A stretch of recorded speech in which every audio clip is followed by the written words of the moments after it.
اعمال کی اصلاح کرم سے کر دے۔ الحمدللہ رب العالمین والصلاة والسلام على سید المرسلین، اما بعد فاعوذ باللہ من الشیطان الرجیم، بسم اللہ الرحمن الرحیم۔ پڑھیے الصلاة والسلام علیک یا رسول اللہ وعلی آلک واصحابک یا حبیب اللہ، الصلاة والسلام علیک یا نبی اللہ وعلی آلک واصحابک یا نور اللہ۔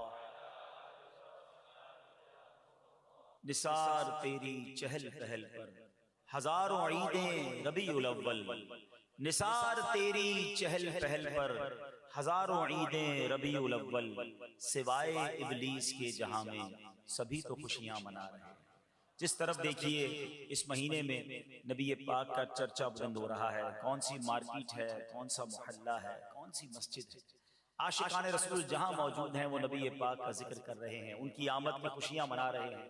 اللہ ان سب کو خوشیاں عطا فرمائے جو نبی پاک کی آمد کی خوشیاں منا رہے ہیں، اللہ ان سب کے غموں کو دور فرمائے۔ درود پاک پڑھنے کے بے شمار فضائل و برکات ہیں۔ مصطفیٰ جان رحمت شمع بزم ہدایت صلی اللہ تعالیٰ علیہ وسلم کا فرمان عالی شان ہے، جو شخص صبح و شام مجھ پر 10 مرتبہ درود پاک پڑھے گا، بروز قیامت اسے میری شفاعت پہنچ کر رہے گی۔ اب کتنا چھوٹا سا کام ہے، 10 بار درود پاک پڑھنے میں کتنی دیر لگتی ہے، اور انعام کتنا بڑا ہے۔ دنیا کا دستور یہ کہ کام زیادہ کرو تو مزدوری زیادہ ملتی ہے، کام تھوڑا کرو تو مزدوری بھی تھوڑی ملتی ہے، مگر میرے رب کی رحمت کے اصول نرالے ہیں۔ میرے رب کی رحمت چاہتی ہے کہ بندہ چاہے تھوڑا کام کرے مگر اس کی بخشش کر دی جائے۔ دیکھیں نا، ذکر اور اذکار کی جو زبان سے نیکیاں کرنے کا معاملہ ہے نا، یہ بڑا آسان معاملہ ہے۔ ذرا مل کر کہیے سبحان اللہ، اب کہیے الحمدللہ، اب کہیے اللہ اکبر۔ ہم اپنی جگہ سے ہلے بھی نہیں، ہمارا پسینہ بھی نہیں نکلا، ہمارا کوئی ٹائم بھی نہیں لگا۔ میرا خیال ہے مشکل سے 30 سیکنڈ لگے، مگر ان 30 سیکنڈ میں آپ کو اندازہ ہے آپ نے کیا ارن کر لیا ہے، آپ نے کیا کما لیا ہے۔ اس وقت ہم سب مل کر بھی اپنے پاس جتنی بھی رقم ہے، پیسے ہیں، ویلتھ ہے، سب شامل کر لیں، مگر پھر بھی ہم جنت میں درخت نہیں خرید سکتے۔ Nobody have power to buy tree in heaven۔ ٹھیک ہے نا، ہم پیسے جمع کر کے ڈیفینس میں پلاٹ تو خرید سکتے ہیں، اسلام آباد میں کوئی پراپرٹی خرید سکتے ہیں، لندن میں کوئی پراپرٹی خرید سکتے ہیں، مگر پوری دنیا میں کوئی ایسا نہیں جس کے پاس یہ اختیار ہو کہ وہ جنت کی پراپرٹی خرید لے۔ مگر میرے نبی کے سچے وعدے ہیں، جو ایک بار سبحان اللہ کہے اس کے لیے جنت میں درخت لگا دیا جاتا ہے، ایک بار الحمدللہ کہے جنت میں درخت لگ جاتا ہے، ایک بار اللہ اکبر کہے جنت میں درخت لگ جاتا ہے۔ تو درود پاک ہو، ذکر اللہ ہو، یہ بڑا کمال کا کام ہے، اور بغیر ایفرٹ، بس آپ بیٹھے بیٹھے پڑھتے رہیں، چلتے چلتے پڑھتے رہیں اور نیکیاں کماتے رہیں۔ مگر پھر بھی شیطان یہ آسان نیکی ہمیں کرنے نہیں دیتا۔ وہ موبائل ہاتھ میں ہے تو گھنٹوں نکل جائیں گے، دوستوں میں گپ شپ میں گھنٹوں نکل جائیں گے، لیکن زبان پر ذکر و درود آنے نہیں دیتا۔ آپ خود اپنے آپ سے سوال کریں نا، اب تو ربیع الاول کا مہینہ ہے، صبح سے لے کر شام تک کتنے درود پڑھے آپ نے؟ اپنے آپ سے پوچھتا رہے انسان۔ کتنے دن ہو گئے کہ آپ نے 100 بار کلمہ پاک پڑھا ہو؟ کتنے دن ہو گئے کہ آپ نے ایک پوری تسبیح جو ہے اللہ کے ذکر کی ہو؟ جو پڑھتے ہیں ماشاءاللہ نماز، چلے وہ نماز کے بعد تسبیح پڑھتے ہوں گے، لیکن اگر میں چوٹ کرنے کے لیے، تاکہ تھوڑا سا کہتے ہیں نا دنیاوی مثال دے کے بات سمجھ زیادہ جلدی آ جاتی ہے، کہ اگر آج ہم یہ اعلان کر دیں کہ بھائی 3 دن کی اسکیم ہے، جو جتنے درود پاک پڑھے گا اسے اتنے 1000 روپے ملیں گے، اب سچ بتائیں کتنے پڑھ لیں گے؟ بندہ کہے گا موبائل بھی بند، جاب سے بھی چھٹی، 3 دن میں کم از کم 1,00,000 درود پاک پڑھ لینے، پتہ نہیں کتنے کروڑوں پہ بن جائیں گے۔ مجھے ایک بات بتاؤ یار، دنیا کے پیسے کی کوئی ویلیو ہے جنت کی نعمتوں کے آگے، رب کی رحمتوں کے آگے؟ تو پلیز یہ زندگی کو غنیمت جانیں، ان سانسوں کو غنیمت جانیں اور جتنا ہو سکے اپنی زبان سے اللہ اور اس کے رسول کا ذکر کرتے رہا کریں، درود پاک پڑھتے رہا کریں۔ آئیے مل کر محبت کے ساتھ باواز بلند درود پاک پڑھ لیجئے۔ صلو علی الحبیب صلی اللہ تعالی علی محمد صلی اللہ علیہ وسلم۔ میرے پیارے اسلامی بھائیوں، نبی پاک علیہ السلام کی ذات وہ کمال کی ذات ہے جس کی ہر ڈائمنشن، جس کا ہر پہلو ہی نرالا ہے۔ اللہ نے ایسا بنایا اپنے حبیب کو، ایسا با کمال بنایا کہ نہ اس سے پہلے ایسا بنایا نہ اس کے بعد ایسا بنایا۔ وہ پنجابی شاعر کہتے ہیں نا، ایڈا سونا نبی کوئی دنیا تے آیا نہیں، یار اے ہو جیا کوئی رب نے بنایا نہیں، یار اے ہو جیا کوئی رب نے بنایا نہیں۔ دید میرے نبی دیے رب دا نظارہ، قسم خدا دی مینوں سب نالوں پیارا۔ دید میرے نبی کی دید ایکچولی جو کہا گیا رب کا نظارہ، اللہ کی قدرت کا نظارہ۔ جب کسی تصویر کو بندہ دیکھتا ہے تو کہتا ہے اس کا مصور کیسا ہوگا، اس کو بنانے والا کیسا ہوگا۔ جب حبیب کی شان دیکھتے ہیں تو بندہ سوچتا ہے اس حبیب کو بنانے والا رب کیسا ہوگا۔ اللہ کی قدرت کا مظہر ہے نبی پاک، each and every aspect of his life. آپ نبی پاک کی زندگی کا کوئی بھی پہلو اٹھا لیں، وہ ہر پہلو میں باکمال ہیں۔ عیب تو دور کی بات ہے، گمانے نقص بھی وہاں پر نہیں ہے۔ امیجینیشن بھی کوئی نہیں کر سکتا کہ نبی پاک جو ہے اس میں معاذ اللہ کسی قسم کا کوئی عیب ہوگا۔ سیدی اعلیٰ حضرت لکھتے ہیں نا، وہ کمال حسن حضور ہے کہ گمان نقص جہاں نہیں۔ نقص تو دور کی بات ہے، گمانے نقص بھی نہیں ہے۔ یہی پھول خار سے دور ہے، یہی شمع ہے کہ دھواں نہیں۔ کیا پیاری اگزامپل کے ذریعے سمجھایا کہ دنیا میں بہت ساری نعمتیں ہیں مگر ہر نعمت کے ساتھ کوئی نہ کوئی آزمائش بھی ہوتی ہے۔ اب مثال کے طور پر پھول، گلاب بہت اچھا لگتا ہے مگر ساتھ کانٹا مزہ نہیں دیتا۔ کانٹا ہوتا ہے نا گلاب کے پھول کے ساتھ جو کلی ہوگی اس میں کانٹا بھی ہوتا ہے۔ شمع بہت پیاری خوبصورت لگتی ہے، کینڈل جب جلتی ہے تو ماحول اچھا بنا دیتی ہے مگر اس میں سے دھواں نکلتا ہے، وہ مزہ نہیں دیتا۔ سیدی اعلیٰ حضرت سمجھا رہے ہیں کہ یہی پھول خار سے دور ہے، آقا پھول تو ہیں مگر کانٹا کوئی نہیں ہے۔ یہی شمع ہے کہ دھواں نہیں، یہ شمع تو ہے مگر دھواں نہیں۔ تو سبحان اللہ، نبی پاک کے تمام ہی معاملات بڑے شاندار، مگر آج جس وصف، جس زندگی کے پہلو پر میں نے چند مدنی پھول پیش کرنے ہیں وہ ہماری اس لائف کے لیے بہت ضروری ہے۔ دیکھیں، ایک ہے ہم جشن ولادت مناتے ہیں، بہت اچھی بات ہے، مگر مقصد ولادت بھی ہمیں پتہ ہونا چاہیے۔ نبی پاک علیہ السلام کو اس دنیا میں بھیجا کس لیے گیا؟ خود نبی پاک علیہ السلام ایک جگہ فرماتے ہیں، بعثت لأتمم حسن الاخلاق، یعنی مجھے اخلاق کے حسن و خوبی کو مکمل کرنے کے لیے بھیجا گیا۔ آئے ہائے کیسا اخلاق تھا کہ قرآن فرماتا ہے وَإِنَّكَ لَعَلَىٰ خُلُقٍ عَظِيمٍ، بے شک تم یقیناً عظیم اخلاق پر ہو۔ یعنی نبی پاک علیہ السلام کے اخلاق کی قرآن مثال دے رہا ہے اور گویا ہمیں رول ماڈل بتایا جا رہا ہے کہ لائف گزارنی ہے تو سرور کائنات علیہ السلام کے طریقے پر گزارنی ہے۔ نبی پاک نے کاروبار بھی کیا، آقا نے شادی بھی فرمائی، آپ کی فیملی بھی تھی، صرف پہاڑوں میں یا غاروں میں زندگی نہیں گزاری، یعنی زندگی کے وہ سارے کام کیے جو میں اور آپ کر رہے ہیں۔ آپ کے یہاں اولاد بھی ہوئی، آپ نے اپنے بچوں کی شادی بھی کی، آپ نے ٹریول بھی کیا، آپ کے دوست بھی تھے، آپ کے ساتھی بھی تھے، آپ لیڈ بھی کر رہے تھے، آپ جناب کمانڈ بھی کر رہے تھے، آپ نے جہاد بھی کیا، آپ نے دوسرے ملکوں سے تعلقات بھی بنائے۔ اللہ اکبر، یہ تمام کام ہمارے لیے رہنمائی ہیں۔ اگر کوئی باپ چاہتا ہے میں بہترین باپ بن جاؤں، وہ نبی پاک کی سیرت کو پڑھے۔ اگر کوئی دوست چاہتا ہے کہ میں بہترین دوست بن جاؤں، وہ نبی پاک کی صحابہ کے ساتھ جو ایٹیٹیوڈ تھا اس کو سمجھے۔ اگر کوئی بزنس مین چاہتا ہے کہ میں اچھی تجارت کروں، وہ سرور کائنات علیہ السلام کی تجارت کو دیکھے۔ اللہ اکبر، زندگی کا کون سا پہلو ہے جو ہمارے لیے رہنمائی نہیں رکھتا؟ میں آپ کو دو واقعات سناتا ہوں جو آج ہماری زندگی میں بڑا فرسٹریشن کا ماحول ہے اور جناب بڑا جس کو کہیں کہ کوئی ٹالرنٹ کرنے کے لیے تیار ہی نہیں ہے۔ ہر بندہ ریڈی ٹو فائٹ ہے، نہ کسی میں صبر ہے، نہ کوئی کسی سے پیاری اور محبت والی بات کرنے کے لیے تیار ہے۔ آؤ میں بتاتا ہوں، جس نبی کا میلاد منانے آئے ہو اس نبی کا اخلاق کیسا تھا، میرے آقا کا انداز کیسا تھا۔ معاملہ کچھ یوں تھا، ایک شخص تھے جو یہودیوں کے اس زمانے میں عالم تھے، زید بن سعنہ، بعد میں یہ مسلمان ہو گئے رضی اللہ تعالیٰ عنہ، بعد میں تو صحابی بن گئے، یہودی عالم تھے۔ ایک بار نبی پاک علیہ السلام سے کچھ کھجوریں انہوں نے خریدی اور کھجوریں دینے کی مدت میں ابھی 2 یا 3 دن باقی تھے، بزنس ڈیل تھی اور ٹائم طے ہو گیا کہ اتنے دنوں بعد نبی پاک انہیں کھجوریں دے دیں گے، ابھی 2-3 دن باقی تھے کمٹمنٹ پورا ہونے میں۔ تو انہوں نے مسجد میں نبی پاک علیہ السلام کی چادر کو پکڑا پبلک کے سامنے اور بڑی تیز نظروں کے ساتھ بڑی بلند آواز کے ساتھ کہا، اے محمد صلی اللہ علیہ وسلم، تم عبد المطلب کی ساری اولاد کا یہی طریقہ ہے کہ تم لوگ ہمیشہ حقوق ادا کرنے میں دیر لگایا کرتے ہو اور ٹال مٹول کرنا یہ تم لوگوں کی عادت بن چکی ہے۔ پیارے آقا سے اس طرح بات، صحابہ موجود ہیں، مسجد نبوی شریف کا ماحول ہے، اب حضرت امیر المومنین عمر فاروق اعظم رضی اللہ تعالیٰ عنہ، آپ کا جلال، آپ کی نبی پاک سے محبت، آپ تو کھڑے ہو گئے نا کہ نبی پاک سے یہ کون اس طرح بات کر رہا ہے؟ بڑی تیز نظروں سے آپ نے انہیں گھورا اور کہا، اے اللہ کے دشمن، اگر نبی پاک کا ادب نہ ہوتا ابھی تلوار سے تیرے سر کو قلم کر دیتا۔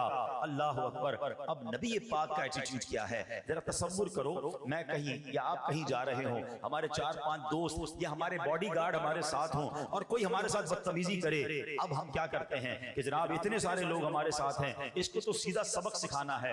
نبی پاک کے ساتھ عمر فاروق بھی ہیں، دیگر صحابہ بھی ہیں، مسجد بھی آپ ہی کی ہے، یہ بندہ بھی غیر مسلمان تھا، مگر نبی پاک نے کیا کیا یہ سمجھو۔ آقا علیہ السلام نے عمر سے کہا، حضرت عمر رضی اللہ عنہ سے، اے عمر تم یہ کیا کہہ رہے ہو؟ تمہیں تو چاہیے تھا کہ مجھے ادائے حق کی ترغیب دیتے، مجھے یہ کہتے کہ حضور اس کی کھجوریں دے دے اور اس کو نرمی کے ساتھ بات کرنے کا سمجھاتے کہ تم نرمی سے بات کرو، اور نبی پاک فرماتے تم مجھے کہتے کہ پیارے آقا آپ اس کا حق ادا کر دیں۔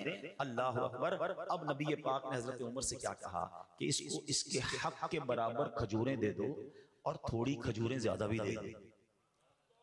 حضرت عمر کہتے ہیں ایک تو بدتمیزی کی، اچھا ٹھیک ہے اب اس کی جتنی کھجوریں نکلتی اتنی دینا، ایکسٹرا کس چیز کی دینی ہے؟ نبی پاک علیہ السلام نے فرمایا چونکہ تم نے ٹیڑھی، اچھا اب نبی پاک نے ان کی تربیت تو فرما دی کہ اس لیے دینی ہے کہ تم نے اس کو بڑی ٹیڑھی نظروں سے دیکھا تھا، غصے سے دیکھا تھا، اس کا دل ٹوٹ گیا ہوگا، تھوڑی کھجوریں زیادہ دے دو تاکہ اس کا دل جو ہے وہ تم سے بہل جائے، اس کا دل صاف ہو جائے۔ حضرت عمر اس کے پاس جا کر کھجوریں لے کر گئے۔ اچھا یہاں ایک بڑی باریک سی بات ہے، نبی پاک خود بھی کھجوریں دے سکتے تھے، کسی اور کے ذریعے بھی بھجا سکتے تھے، مگر صحابہ کی تربیت کا انداز کیا ہے کہ جس صحابی کو زیادہ جلال آیا اسی صحابی کے ذریعے کھجوریں بھجوائیں اور کہا تھوڑی زیادہ بھی دو تاکہ تربیت ہو جائے۔ حضرت عمر جاتے ہیں، زید بن ثانہ سے کہتے ہیں تمہاری کھجوریں لے لو اور یہ تمہارے لیے کچھ اور کھجوریں بھی نبی پاک نے بھجوائی ہیں۔ کہتے زیادہ کیوں بھجوائی ہیں؟ کہا میرے آقا نے فرمایا میں نے تم کو بڑے غصے سے دیکھا تھا، تمہارے سامنے میری آواز بلند ہو گئی تھی، تمہاری دل جوئی کے لیے کچھ کھجوریں زیادہ بھجوائی ہیں۔ اللہ اکبر۔ اب زید بن ثانہ نے کیا کہا، اے عمر تم مجھے پہچانتے ہو میں کون ہوں؟ کہ کون ہوں؟ کہا میں زید بن ثانہ ہوں۔ کہا تم وہی ہو جو یہودیوں کے بہت بڑا عالم ہے؟ کہا میں وہی ہوں۔ کہا پھر تمہیں تمیز نہیں ہے کہ اللہ کے نبی سے بات کیسے کرتے ہیں؟ اتنی تم نے بلند آواز سے بات کی، اتنا مس ایٹیٹیوڈ تم نے کیا۔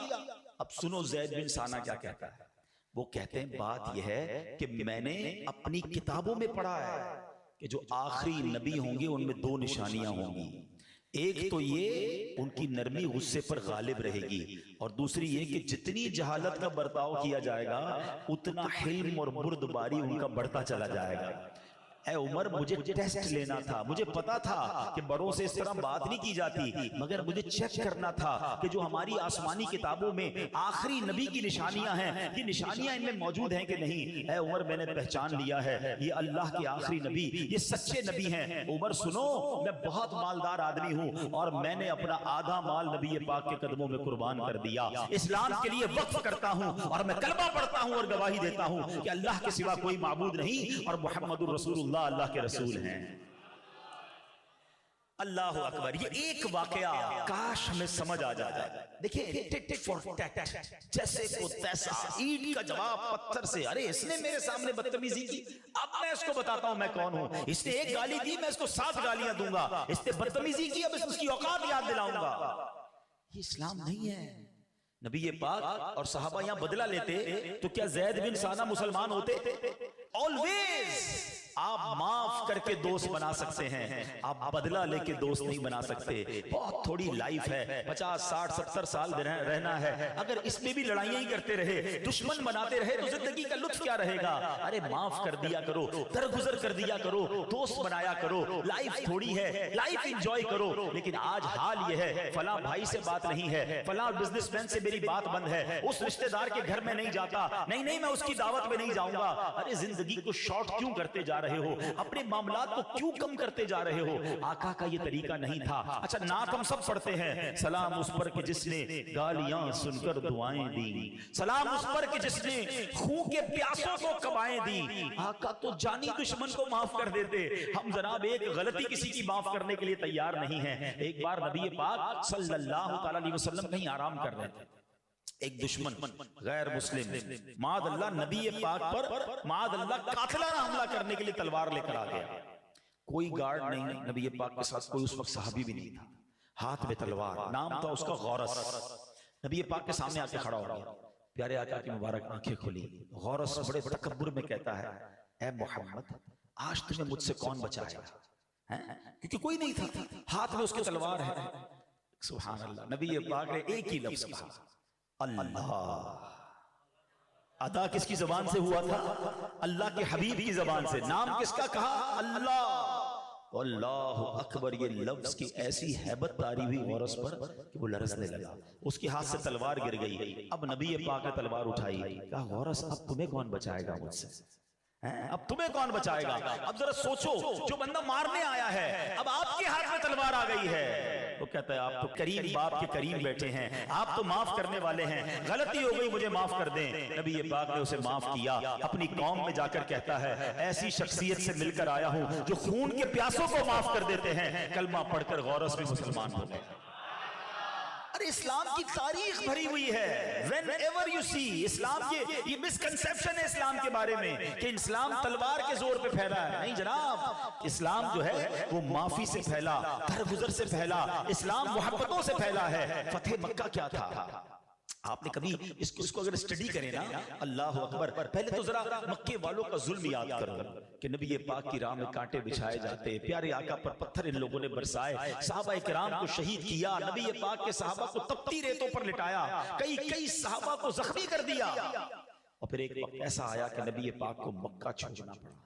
کبھی سوچو کراچی میں جو رہتے ہیں، جن کی پیدائش کراچی کی ہے، آپ کی عمر 50 سال ہو جائے، آپ کے بچے یہاں ہوں، بچوں کے بچے یہاں ہوں، آپ کا کاروبار یہاں ہو، آپ کی پراپرٹی یہاں ہو، اور ایک وقت ایسا آئے کہ آپ کے ساتھ اتنا ظلم ہو کہ آپ کو سب چھوڑ کے جانا پڑے، کتنا دکھ ہوگا نبی، اور پھر کعبہ بھی وہاں ہو، مکہ بھی وہاں ہو۔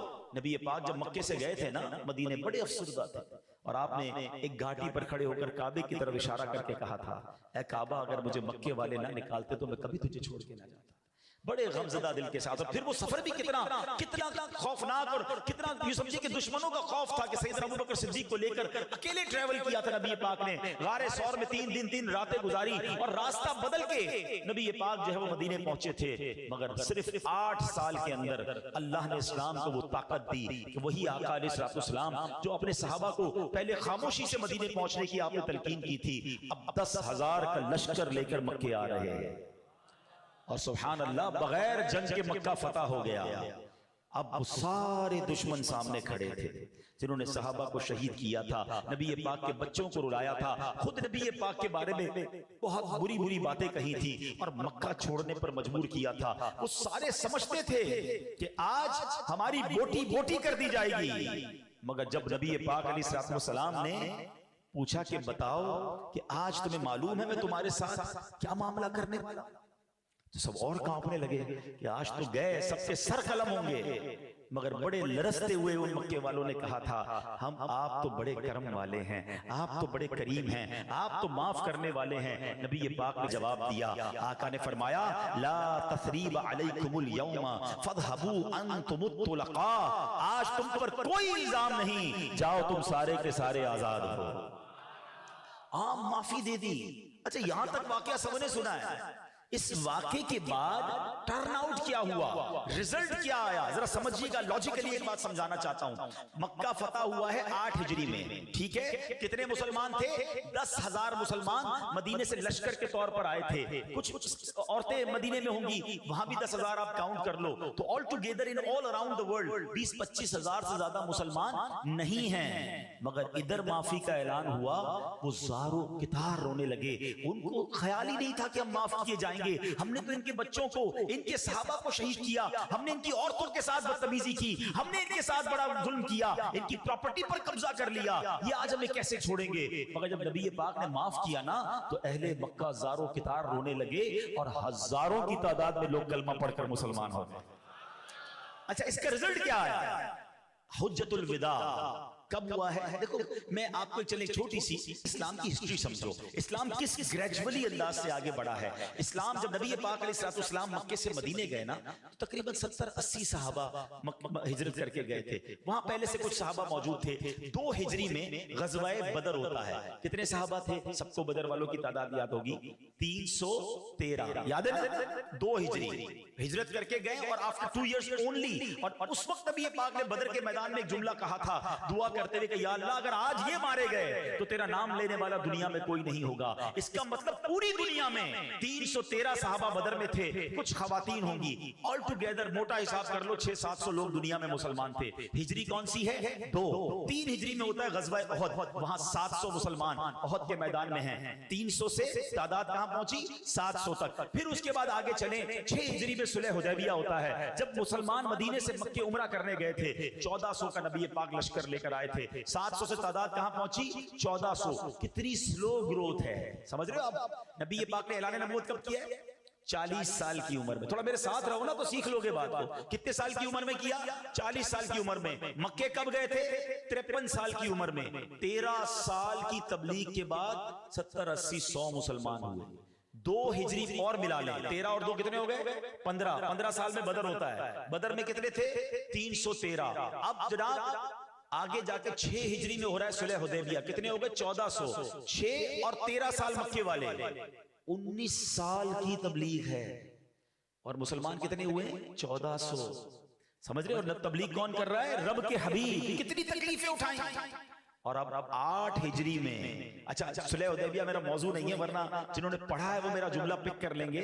آپ کو یاد ہوگا جب صلح حدیبیہ میں نبی پاک نے احرام اتارا تھا نا تو کچھ صحابہ نے کہا تھا حضور یہ کیسی معاہدہ ہے، ہم بغیر عمرہ کیے جا رہے ہیں. تو آپ نے فرمایا تھا یہ فتح ہے، یہ فتح کی طرف اشارہ ہے. میرے آقا نے مستقبل کی پلاننگ بتائی تھی. 6 ہجری میں 1400 ہیں، 8 ہجری میں 10,000 کا لشکر لے کر آ رہا ہے اور مکہ فتح ہو گیا within 2 years. پھر بھی میں اب جو بتانے جا رہا ہوں بات وہ بڑی امیزنگ بات ہے، یہ آپ کو پتہ ہونی چاہیے. 10,000 لوگ کب ہیں؟ 8 ہجری میں. اگین کیلکولیٹ کرتے ہیں، 13 سال مکے والے، 8 سال مدینے والے، کتنے ہو گئے؟ 21 سال. کتنے مسلمان ہوئے؟ 10,000. سمجھ رہے ہو نا بات؟ اب 9 ہجری میں حجت الوداع ہوتا ہے.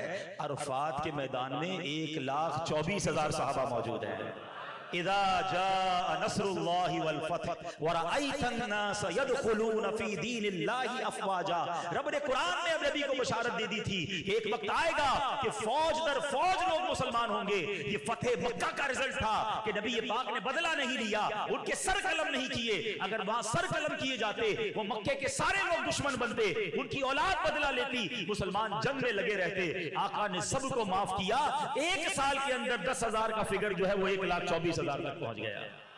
اور اس کے بعد جو اسلام نے ٹیک آف کیا ہے، آج دنیا کا کون سا کونا ہے جہاں میرے آقا کا نام لینے والے نہیں، جہاں مسلمان نہیں؟ بتایا جاتا ہے 200 کروڑ مسلمان اس وقت دنیا میں موجود ہیں. اور اس وقت بھی دنیا میں سب سے تیزی سے پھیلنے والا اگر کوئی مذہب ہے، the most growing religion on earth، اللہ کی رحمت سے وہ ہمارا مذہب اسلام ہے. تو اسلام معافی سے پھیلا ہے، اسلام درگزر سے پھیلا ہے. اور آج وہی جاہلیت کی رسمیں ہمارے اندر آ گئی. میں معاف نہیں کروں گا، میں جناب کسی میں کیسے چھوڑ دوں، میں بتاؤں گا میں کون ہوں.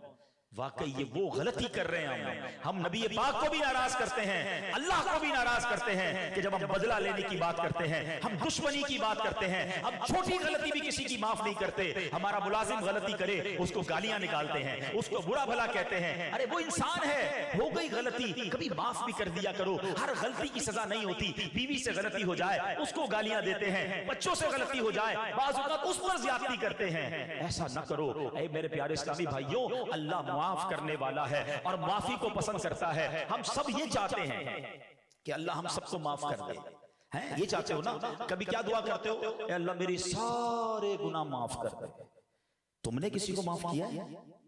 یہ کیسی عجیب بات ہے کہ میں اللہ کے بندوں کو معاف کرنے کے لیے تیار نہیں ہوں اور اللہ سے کہہ رہا ہوں یا اللہ تم مجھے معاف کر دے، ارے کبھی یہ تو سوچو کہ اللہ کی بارگاہ میں جواب کیا دو گے؟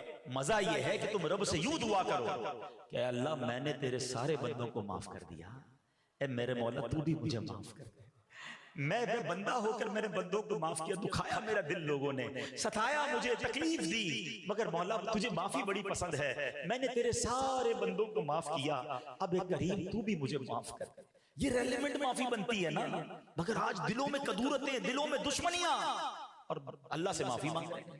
پلیز سوچو، ایک واقعہ آپ نے سنا ہوگا کہ یہ معافی کتنی رب کو پسند ہے، پتہ ہے ایک شخص تھا، اس کی بیوی نے ایک بار کھانے میں نمک بہت زیادہ ڈال دیا، ٹھیک ہے، اب جب نمک ڈالا تو اس کو تو بڑا غصہ آیا کہ یہی پلیٹ اٹھا کے اس کے منہ پہ ماروں، ہو سکتا ہے یہاں بھی ایسے شیر ببر بیٹھے ہوں گے یہ کرتے رہتے ہوں گے، بیچاری نے کبھی کھانا نمک زیادہ ڈال دیا تو چائے ٹھنڈی لے آئی تو ٹھنڈا پانی نہیں لایا تو نکال کے گالی دے دی، اس کو برا بھلا کہہ دیا، یار انسان سے شادی کی ہے کمپیوٹر سے شادی کی، ہو جاتی ہے غلطی، وہ بھی انسان ہے، اچھا بعض اوقات ہم سمجھتے ہیں بھائی میرے منہ میں جو آیا میں نے بول دینا، مارکیٹ میں نقصان ہوا بیوی کی خیر نہیں، ارے اس میں اس کا کیا قصور ہے، تمہارا موڈ آف ہے تو جا کے اسی پہ غصہ اتارنا ہے۔ ایک بات یاد رکھنا، میں بڑی گہری بات کہنے جا رہا ہوں، شاید بہت سارے لوگوں کے لیے عجیب بات ہوگی، اور اللہ سلامت رکھے میرے پیر و مرشد کو، امیر اہل سنت کو کیا تربیت فرماتے کہ دیکھا کرو ان کے مدنی مذاکرے مدنی چینل پر۔ ایک بار آپ نے مدنی مذاکرے میں فرمایا کہ اگر شوہر اپنی بیوی سے زیادتی کرتا ہے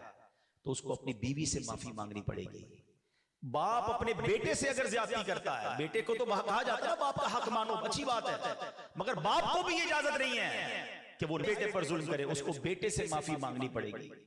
اور آگے بڑھ کر فرمایا اگر پیر مرید سے زیادتی کرے گا تو پیر کو بھی مرید سے معافی مانگنی پڑے گی۔ حقوق العباد کا معاملہ نارمل نہیں ہے۔ اچھا اب عجیب سی بات لگ رہی کہ پیر مرید سے معافی مانگے، ہم نے دیکھا ہے امیر اہل سنت کو کہ اپنے مریدین سے کہہ رہے تھے بیٹا برا لگ گیا ہو تو معاف کر دینا، میں نے یہ کہہ دیا تھا، میں نے کیوں کرتے ہیں وہ ایسا؟ کیونکہ انہوں نے سیرت مصطفیٰ پڑھی ہے۔ ارے جب میرے آقا اپنے صحابہ سے کہتے ہیں کہ کسی کا حق آتا ہو تو مجھ سے لے لو، ایک صحابی تو کھڑے ہو گئے کہ حضور میرا ایک حق نکلتا ہے آپ پر۔ کیا حق نکلتا ہے؟ کہ حضور آپ صفیں درست کر رہے تھے، ایک چھڑی آپ نے میرے پیٹ پہ مار دی تھی، مجھے بدلہ چاہیے۔ نبی پاک نے فرمایا آؤ اپنا بدلہ لے لو، میں حاضر ہوں۔ سارے صحابہ حیران کہ کیسی باتیں کر رہا ہے، نبی پاک سے بدلہ لے گا؟ اب وہ صحابی کہتے ہیں حضور ایسے نہیں، جب آپ نے میرے پیٹ میں چھڑی لگائی تھی نا، میرا کرتا نہیں تھا، میرا پیٹ ننگا تھا، آپ کرتا اوپر کیجئے۔ اللہ کے حبیب نے کرتا اوپر کیا، لوگوں کی چیخیں نکل گئی کہ یہ کیا کرنے جا رہا ہے، مگر وہ صحابی بھی کمال کے تھے، دوڑتے ہوئے گئے اور نبی پاک سے لپٹ گئے۔ کہتے ہیں حضور مسئلہ یہ بدلہ نہیں لینا تھا، جنگ ہونے والی ہے، غزوہ شروع ہونے والا ہے، کیا پتا میرے مقدر میں شہادت ہو، میں چاہتا ہوں مرنے سے پہلے میرا جسم آپ کے جسم سے ٹچ ہو جائے۔ مگر نبی پاک کی کیا عادت کہ حق نکلتا ہے تو لے لو، یہاں سلو ہو جائے وہاں مارے جائیں گے، مگر ادھر تو کسی کو فکر ہی نہیں، لڑنے جھگڑنے کے لیے تیار ہیں، دشمنیاں پال کے رکھی۔ تو میں واقعہ سنا رہا تھا کہ اس بندے کی بیوی نے کھانے میں نمک زیادہ ڈالا، بڑا غصہ کہ ابھی دیتا ہوں بدلہ، مگر بدلہ پھر سوچنے لگا یار میں ایک غلطی میری بیوی نے کی ہے، مجھے غصہ آ رہا ہے، بدلہ لینے کو جی چاہ رہا ہے، میں تو صبح سے شام تک اپنے رب کی کتنی نافرمانیاں کرتا ہوں، اگر میرے رب نے میری پکڑ کرنی شروع کی تو میرا کیا بنے گا؟ کہتا میں نے کچھ نہیں کہا، چپ چاپ میں نے کھانا کھا لیا، چھوڑ دیا بیوی کو۔ مرنے کے بعد مجھے بتایا گیا کہ اس دن جو تو نے بندہ ہو کر میری بندی کو معاف کیا تھا، میں تو سب سے بڑا معاف کرنے والا ہوں، جا میں نے تیرے سارے گناہوں کو معاف کر دیا۔ یہ ہے معافی، یہ ہے درگزر، اور یہ ہے نبی پاک کا طریقہ۔ میں اصل میں چاہتا یہ ہوں، جو میں کوشش کر رہا ہوں جہاں بھی ہم بیان کر رہے ہیں، یہ میسج لے کے چل رہے ہیں کہ یار میلاد تو ہم ہر سال مناتے ہیں، مگر میلاد کے اس مہینے کے بعد میرے اندر فرق کیا آتا ہے؟ میں جیسا میلاد سے پہلے ویسا ہی میلاد کے بعد، تو میں نے کیا لیا اس رحمت کی بارش سے؟ بارش تو برسی مگر میرا دامن تو خالی رہا۔ اگر میں پہلے ہی لڑائی جھگڑے والا، میلاد کے بعد بھی لڑائی جھگڑے والا، پہلے بھی بے نمازی بعد میں بھی بے نمازی، پہلے بھی بد اخلاق اب بھی بد اخلاق، میلاد کے مہینے سے پہلے بھی حرام کمانے والا، میلاد کا مہینہ گزارا، میلاد بھی منایا، پرچم بھی لگائے، لائٹیں بھی لگائیں، لنگر بھی کھایا، پھر حرام کمانے والا، تو کیا امپلیمنٹ ہوا میری ذات پہ؟ مجھے میلاد نے کیا دیا؟ اس کا مطلب میں نے دل کا دروازہ کھولا نہیں ہے، ورنہ میلاد کے اجتماع میں تو بڑی برکت ہوتی ہے۔ پلیز کم از کم یار ربیع الاول کے مہینے میں نبی پاک کی ایک ادا تو سیکھ لو کہ یار یہ والی اب بس میری لائف میں آج کے بعد میں اس کو شامل کر لیتا ہوں۔ آپ کو کوئی کہے یار تم تو بہت غصے ہوتے تھے، بات بات پہ لڑتے تھے، تم بڑے نرم ہو گئے ہو، تو آپ کہیں یار آقا کا میلاد آیا ہے، میرے آقا معاف کرنے والے تھے، میں بھی معاف کرنے والا بن گیا۔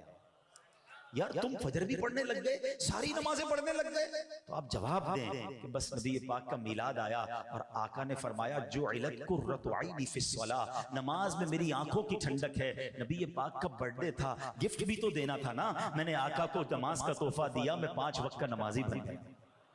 تو میلاد کا ایسنس ملے گا نا، تو اس کی برکتیں ملیں گی، تو مزہ ہے کہ یار ہم میلاد کرتے تو ہمارے اندر فرق آتا ہے۔ اتنی ساری نبی پاک کی سیرت سنتے ہیں، خود ویسے کے ویسے ہی رہتے ہیں، نہیں۔ تو میرے پیارے اسلامی بھائی دیکھیں، یہ جو حقوق العباد ہے نا، یہ معاملہ زیادہ سینسٹیو ہے۔ دیکھیں ماشاءاللہ مجھے کافی سارے چہرے نظر آ رہے ہیں، نمازی بھی ہیں، چہرے پہ داڑھی بھی ہے، یا حاجی بھی ہوں گے، عمرہ کرنے والے بھی ہوں گے، صدقہ خیرات کرنے والے ہوں گے، بہت اچھی بات ہے، مگر یہ سارے کام پتہ ہے کیا ہے؟ یہ ہے حقوق اللہ۔ اب میرا اور اللہ کا معاملہ ہے، خدا نہ خواستہ اگر کوئی شخص 70 سال تک نماز نہ پڑھے نا، ایک بار سچی توبہ کر لے، اللہ قبول کر لے، اس کے سارے گناہ معاف فرما دے گا۔